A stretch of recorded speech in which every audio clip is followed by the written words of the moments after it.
দুনিয়াতে কেউ আপন হয় না।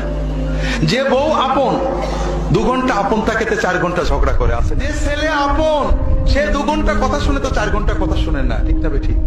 যে ভাই আপন সে ভাই 2 ঘন্টা আপন আর 2 ঘন্টা পর। যে বাবা আপন, যে সবচেয়ে আপন মা আপন, সেও দেখা যাচ্ছে আরেক ভাইয়ের কথা শুনে পর হয়ে যায়, হয় না হাজিরি?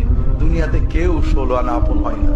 আমাদের এই জীবনটা পরকে আপন করার, মানুষকে খুশি করার জন্য একটা সংগ্রাম। ছোটবেলায় বাবা মাকে খুশি করার চেষ্টা করেছি, পারিনি, কত মারছে, ঠিক না বেঠিক? বড় হয়ে বান্ধবীদের বন্ধুদের খুশি করার চেষ্টা করছি, থাকেনি, ঠিক না? বিয়ে করে বউকে স্বামীকে খুশি করার চেষ্টা করেছি, 16 আনা কখনোই হয়নি। একজনই আছেন যাকে আপন করলে তিনি কখনো পর হন না। কে? আল্লাহকে আপন করতে পারলে সব সময় আল্লাহকে সাথে পাবেন।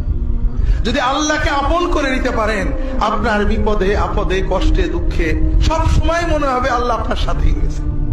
যে বেদনা কারোর কাছে বলা যায় না, বউয়ের কাছে বলা যায় না, মায়ের কাছে বলা যায় না, যে আনন্দে কাউকে শরীক করা যায় না, যদি আল্লাহকে আপন করতে পারেন সেই আনন্দে আল্লাহকে শরীক করতে পারবেন, সেই বেদনার কথা আল্লাহর কাছে বলে বুকটাকে হালকা করতে পারবেন।